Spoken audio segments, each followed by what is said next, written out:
Objects in your rearview mirror may appear closer than they are. You've heard that phrase before, and when it comes to the pending auto industry bailout, past decisions to build gas guzzlers have come back to haunt the big three automakers. Many of those decisions were made possible by Democrats, and in all likelihood it will happen again. Looking down the road, things look bleak. Dismal auto sales and all-time stock lows are threatening to obliterate the big three. 95,000 workers have been laid off this year. Should one of the big three automakers collapse, we could see tens of thousands more workers lose jobs. Therefore, the auto lobby is back on Capitol Hill, asking for $25 billion in bailout cash, and they're turning to reliable friends, Democrats in Congress.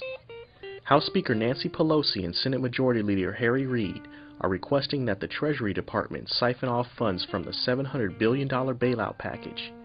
President-elect Obama brought it up in a meeting with President Bush, but Bush is resisting.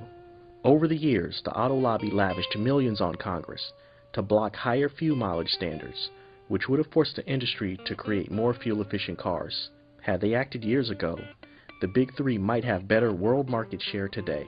But instead of building greener cars, the auto industry has spent considerable time, energy, and money on Capitol Hill defending the status quo, and now their time is up. The auto industry buys influence with campaign contributions. They also spent $70 million in 2007 lobbying Congress against raising fuel economy standards. The leader of the auto industry's efforts on Capitol Hill is John Dingell, a longtime Democrat. He's the longest-serving member of the House of Representatives, and his wife is a lobbyist for General Motors. Congressman Dingell's chief legislative aide, Dennis Fitzgibbons, is the former lobbyist from Chrysler. Over the course of his career, Detroit Democrat John Dingell has received more than $800,000 from the automotive industry, and he owns significant stock in General Motors. Dingell supports giving the $25 billion to General Motors, Ford, and Chrysler. He has fought against raising fuel efficiency standards for years, much to the dismay of environmental groups.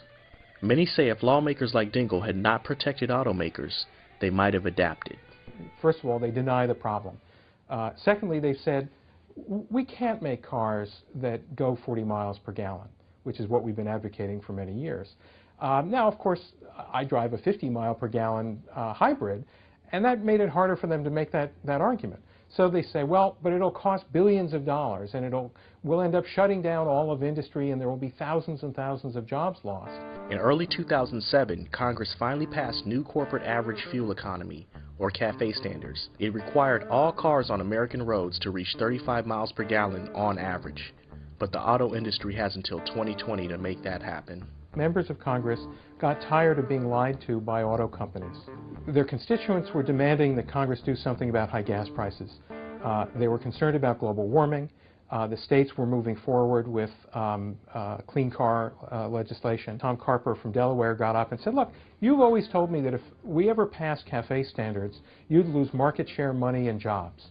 Well, you're losing market share money and jobs, and we've protected you from higher CAFE standards. So the reality is you don't know what you're doing, and you can't look backward forever. If the Bush administration rejects giving the automakers more money, Democratic Senator Carl Levin from Michigan says Congress will move to amend the $700 billion bailout law to include automakers. And they want no strings at all, and that doesn't seem like it should fly.